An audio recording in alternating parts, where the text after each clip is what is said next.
français. Ce grand monarque serait orphelin, humble et pauvre. Le Seigneur l'aurait fait passer par une succession d'épreuves pour affermir sa foi. Il aurait vécu une jeunesse dans le péché avant de vivre une conversion intégrale. Ce grand monarque sera le 70e et dernier roi de France, le plus grand et le plus populaire de tous. Il sera appelé le roi de bois ou Henri V de la Croix.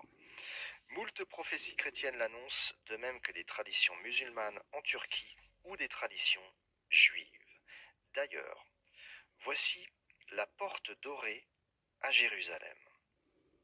Elle a été murée au 8e siècle car c'est par cette porte que le grand monarque, ce fameux Messie attendu par les Juifs, ferait son entrée victorieuse lors de la libération de Jérusalem occupée par une armée islamique à la fin des temps.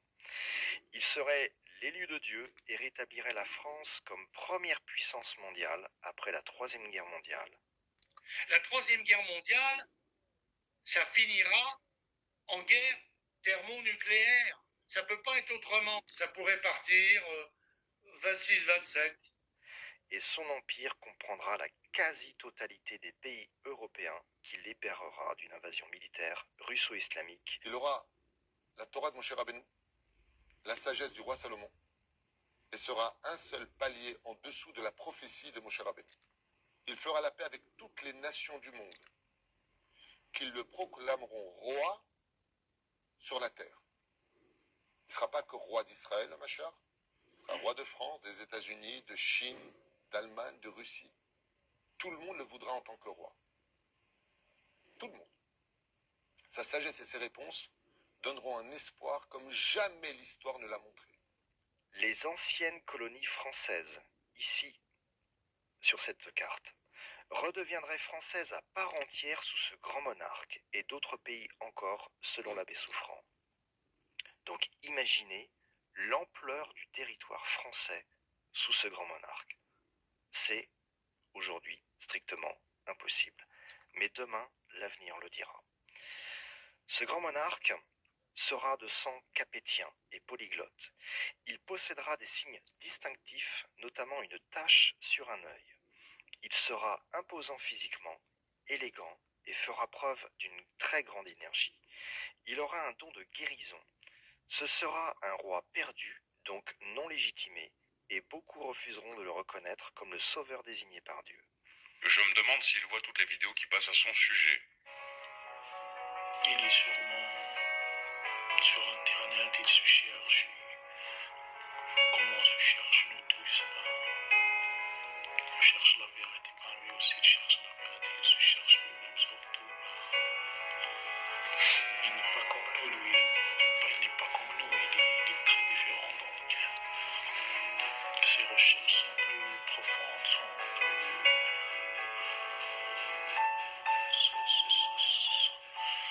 Ça nous dépasse largement, quoi, je pense.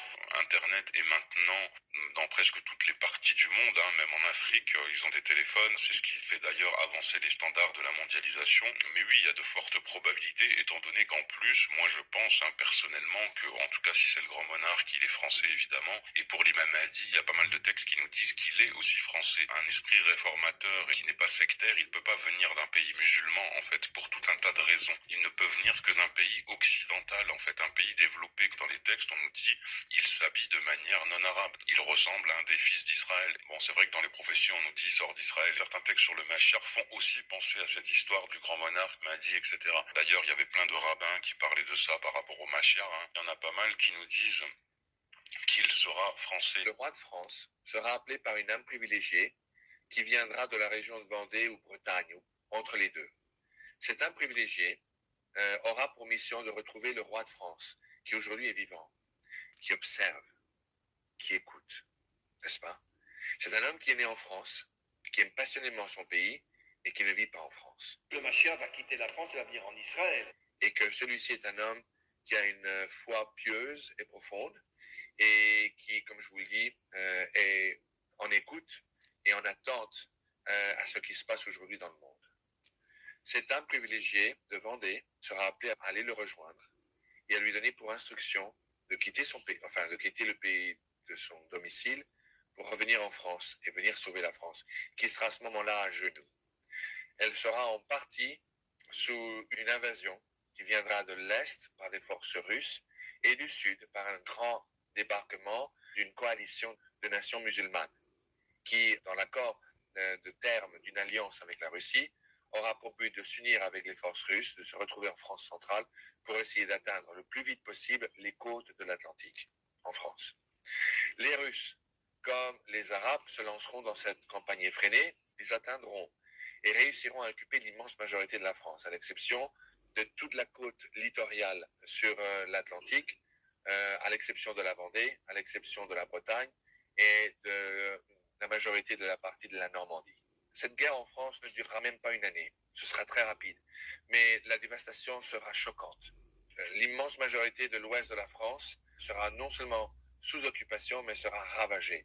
Donc je pense qu'évidemment il voit les vidéos, mais peut-être qu'il ne le sait pas, parce qu'on nous dit aussi que tout le long de son évolution, il ne sait pas qu'il est l'imam Mahdi jusqu'à la fin, sauf à un moment vers la fin où il commence à douter, à se poser des questions, parce qu'il voit forcément des choses. Forcément, quand tu vois des choses qui parlent de ta vie, qui parlent de ton caractère, qui parlent de plein de choses, c'est une tristesse, une mélancolie par rapport aux lourdes épreuves qu'il a subies, par rapport à sa vie. Ben forcément, au bout d'un moment, tu vas te poser des questions. Il est parmi les chercheurs, donc ceux qui cherchent le Mahdi. Il y a plein de personnes sur Internet qui font des recherches, qui font des vidéos sur le grand monarque, le Mahdi, etc. Eh bien, quand tu fais ce travail, tu es déjà quelque part un chercheur. Ça peut concerner beaucoup de personnes. J'en profite pour passer